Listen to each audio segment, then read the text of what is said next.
السلام عليكم ورحمة الله وبركاته. معكم حلقة جديدة من قناة محمد خالد، والنهاردة بإذن الله هقول لكم إزاي تجيبوا فلوس بسهولة في المدرب الأفضل وتبيعوا اللعيبة في نفس الوقت في أسرع وقت.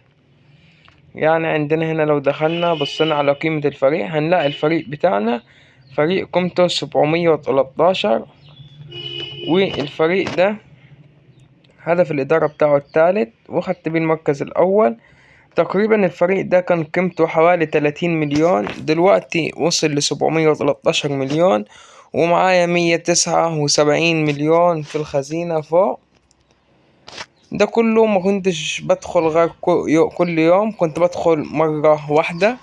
هنروح على السر على طول، هنروح على قائمة الانتقالات الأول أوريكم.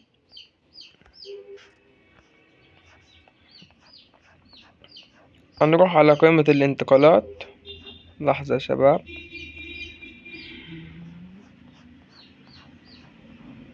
هنروح على قائمة الانتقالات، هنروح على الانتقالات زي ما انتوا شايفين. لعيبة مثلا زي هالاند اهو متباع ب71 مليون، تحتي كونتي ب53 مليون، وكريستيانو 33 مليون، وعندك ألابا ب64 مليون. وهنا لو لاحظنا 3 لعيبة اتباعوا في الساعة 8:27 زي ما انتوا شايفين. واحد ب62 مليون، واحد عفوا 46 مليون، واحد ب12 مليون. وقبليها كان متباع لاعب ب36 مليون، وقبليها كازيميرو ب35 مليون. وزي ما انتوا شايفين احنا محتلين القائمة عفوا زي ما انتوا شايفين. اقول لكم اول حاجة على الطريقة، هما 3 حاجات بس، في غير يقولك مش عارف 10 حاجات و5 حاجات وحاجات فاضية.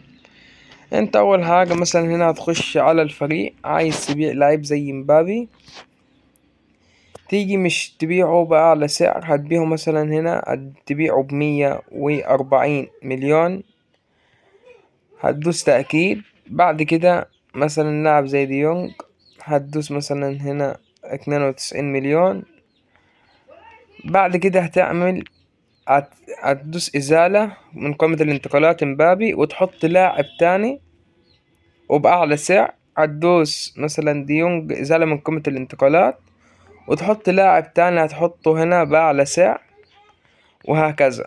مثلا هندوس على مبابي على كوليبالي ب93 مليون، هندوس إزالة من قائمة الانتقالات ونضيف لاعب غيره. قائمة الانتقالات كده تعرف انك كنت حاطط لاعب وشلته، هتبيع لك لعيبتك في أسرع وقت ممكن هتلاقي اللعيبة بتاعتك اتباعت.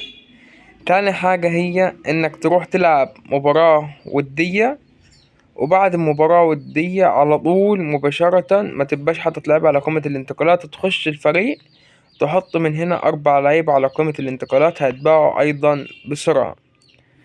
تاني حاجة هو اللعيب اللي في جلسات التدريب، يعني يكون اللعيب في جلسات التدريب بعد كده تضيفه على قائمة الانتقالات أيضا هيتباع بسرعة. ودي كانت 3 طرق لإنك تبيع لعيبتك في أسرع وقت. وهنا قد انتهى الفيديو، أرجو منكم الاشتراك في القناة وتفعيل زر الجرس لكي يأتي لكم كل جديد. والسلام عليكم ورحمة الله وبركاته.